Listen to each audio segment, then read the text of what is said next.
Good morning students. आज हम कक्षा 6 में पाठ नंबर 3 पढ़ते हैं। भी नादान दोस्त। पाठ का नाम क्या है? नादान दोस्त। और लेखक का नाम कौन है? क्या है? मुंशी प्रेमचंद। और लेखक कौन है इसके? मुंशी प्रेमचंद। नादान दोस्त। नादान दोस्त मुंशी प्रेमचंद की एक प्रसिद्ध कहानी है। इसमें उन्होंने बालमन में उठने वाली भावनाओं को सहज वर्णन किया है। एक बालक के जो मन में ना उठने वाली भावनाएं, जो इच्छाएं, उनका यहाँ पे सहज ही वर्णन किया है। केशव और श्यामा दोनों भाई बहन थे। केशव और श्यामा दोनों भाई बहन थे। उसके घर की दीवार की कार्निस पर एक चिड़िया ने अंडे दिए थे। उसकी घर की जो दीवार थी, ये कार्निस पर एक चिड़िया ने अंडे दिए थे। दोनों भाई बहन चिड़िया के अंडों के बारे में अधिक से अधिक जानकारी प्राप्त करना चाहते थे। अंडे काफ़ी ऊंचाई पर थे। हर रोज़ सवेरे उठते ही वे कार्निस के सामने पहुंच जाते और चिड़िया को देखने लगते थे। वे इतने अधिक खो जाते थे कि उन्हें अपने नाश्ते की भी याद नहीं रहती थी। उनके मन में अक्सर ये प्रश्न उठते थे कि अंडे कितने होंगे और कितने बड़े होंगे और उनमें से बच्चे कब निकलेंगे। उनके मन में इन प्रश्नों का उत्तर जानने की बड़ी इच्छा थी। उनके माता पिता तो अपने काम में व्यस्त रहते थे, अतः वे आपस में ही सवाल जवाब करते रहते। दोनों को चिड़िया के दाना पानी की चिंता लगी रहती थी।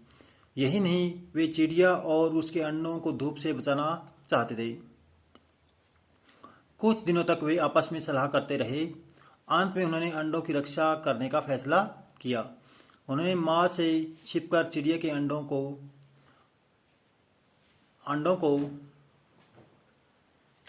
के लिए चावल पानी का प्रबंध किया। उन्होंने यह भी विचार किया कि अंडों को धूप से बचाने के लिए वे टोकरी से ढक देंगे। दोपहर का समय था। अब उन्होंने माँ के सामने गहरी नींद में सोने का नाटक किया। जब उनकी माँ सो गई तो वे दरवाज़ा खोलकर बाहर आ गए। केशव कमरे से स्टूल लाया। उसके नीचे नहाने की चौकी लगाकर उस पर चढ़ गया। श्यामा स्टूल को पकड़ी हुई थी। केशव ने जैसे ही हाथ बढ़ाया, चिड़िया उड़ गई। केशव ने घोंसलों में देखा, वहां 3 अंडे पड़े थे। केशव ने श्यामा की सहायता से कपड़े की एक गद्दी बनाई।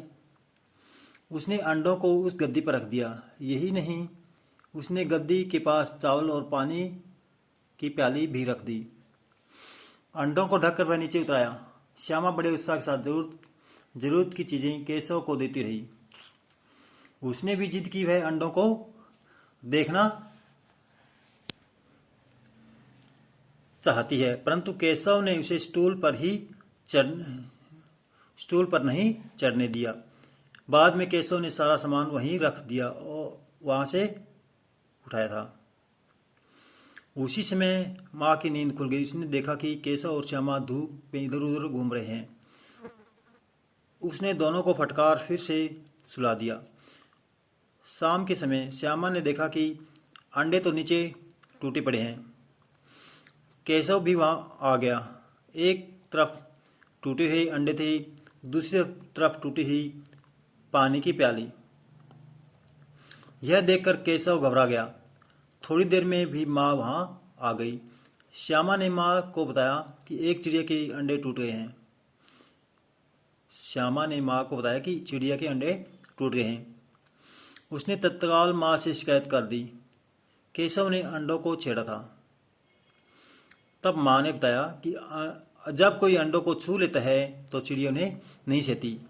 माँ ने केशव को खूब डांटा और कहा कि उसके छूने से चिड़िया के 3 बच्चों की मौत हुई है।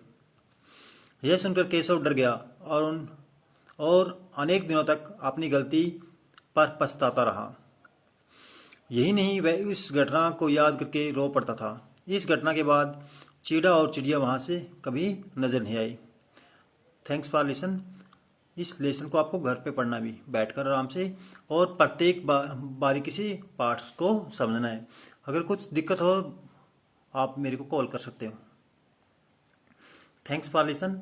Have a good day.